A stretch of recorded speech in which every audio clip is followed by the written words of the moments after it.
তো বন্ধুরা গুগল কিন্তু খুবই শীঘ্রই তাদের পিক্সেল ওয়াচ 3 এটাকে কিন্তু লঞ্চ করতে যাচ্ছে, যেটার অবশ্যই আমরা লিক্স এন্ড রুমার্সের তথ্য অনুযায়ী কিছু 4K তে রেন্ডারিং ইমেজ দেখতে পেয়েছি, যার মাধ্যমে অবশ্যই এটা ক্লিয়ার হয়ে গেল আর কি। ইভেন এর ফিউচার নিয়েও কিন্তু অনেকগুলো আমরা স্পেকুলেশনও দেখতে পেয়েছি। তো আপনি যদি পিক্সেল ওয়াচ 2 ইউজ করে থাকেন, ভাবছেন যে এটা লঞ্চ হলে এটা নেবেন, দেন আপনি যদি মনে মনে আশা করে থাকেন যে পিক্সেল ওয়াচ 3 তে মিস পিক্সেল ওয়াচ 2 থেকে বেশি আপগ্রেড আনা হবে, তাহলে সেক্ষেত্রে অবশ্যই আপনি ডিসঅ্যাপয়েন্টেড হবেন। কারণ এতেও কিন্তু রিসেন্টলি আগের মতন আপনি স্ন্যাপড্রাগন 5110 একটি চিপ পেয়ে যাবেন, কর্টেক্স N33 প্রসেসর পেয়ে যাবেন, যেখানে আপনি 2GB র্যাম দেন 32GB একটা ইন্টারনেট স্টোরেজ পেয়ে যাবেন। দেন যে পিক্সেল ওয়াচ 3 40mm এর যে মডেলটা রয়েছে আর কি আপনার, সেখানে আপনার ব্যাটারি ক্যাপাসিটিতেও একটা মাইনর চেঞ্জ পেয়ে যাবেন আর কি। ফর এক্সাম্পল আপনাকে বুঝিয়ে বলি, যেমন ধরুন আমরা গুগল পিক্সেল ওয়াচ 2 যেটা রয়েছে সেখানে আমরা ব্যবহার করা হয়েছিল আপনার 3600 mAh এর একটি ব্যাটারি, তবে এতে জাস্ট একটাই আপগ্রেড করে হয়েছে, এখানে দেওয়া হচ্ছে আপনার 3007 mAh এর একটি ব্যাটারি, যেখানে অবশ্যই আপনি ডেইলি ইউজে কোনো প্রকার চেঞ্জ দেখতে পারবেন না। তবে যে নতুন 45mm এর যে ভার্সনটা বের হবে আর কি, সেখানে আপনি 420mAh এর একটি ব্যাটারি দেখতে পারবেন।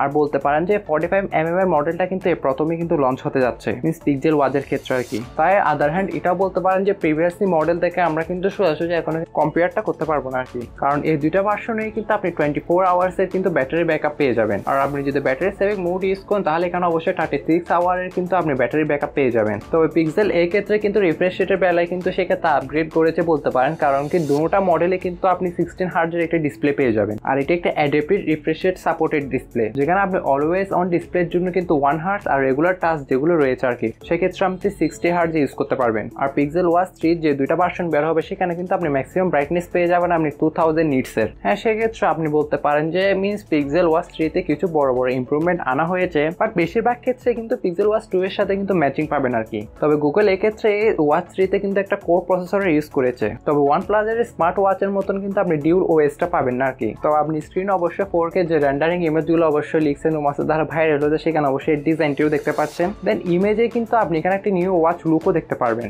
যেখানে আপনি weather update, heart rate monitoring, sleep tracking এরকম অনেকই কাস্টমাইজেশন ফিচার পেয়ে যাবেন, যেগুলো চাইলে আপনি নিজেও কিন্তু কাস্টমাইজেশন করতে পারবেন, যেটা অবশ্যই আপনি গ্যালাক্সি ওয়াচ 7 এ করে থাকেন আর কি। দেন অল ওভার এই ওয়াচ সম্পর্কে আপনার কি ধারণা, এটা কি আসলে বাংলাদেশ বা ইন্ডিয়ান মার্কেটে লঞ্চ হবে, আর লঞ্চ হলো কি প্রাইস পয়েন্টে লঞ্চ হবে, সেটা জেনে থাকলে অবশ্যই আমাকে জানাবেন। আর আমি যদি জেনে থাকি তাহলে অবশ্যই এটার পিন কমেন্টে দিয়ে দিব। তবে সবকিছু নিয়ে আমরা বিস্তারিতভাবে রিভিউ করবো এর ইনডেপথ রিভিউতে আর কি। তার ভিডিওগুলো যদি মিস দিতে না চান তাহলে অবশ্যই আমাদের OTP online take pro Bangla চ্যানেলটি সাবস্ক্রাইব করে পাশে থাকা বেল আইকনটি অল করে ভিডিওর একটা লাইক দিয়ে অবশ্যই আমাদের পাশেই থাকবেন। তো বন্ধুরা আজকে ভিডিওটা এই পর্যন্ত, দেখা হচ্ছে নতুন কোনো একটি ভিডিওতে। ততক্ষণ আমাদের সবাই ভালো থাকবেন, সুস্থ থাকবেন, টেক কেয়ার, আল্লাহ হাফেজ, আসসালামু আলাইকুম।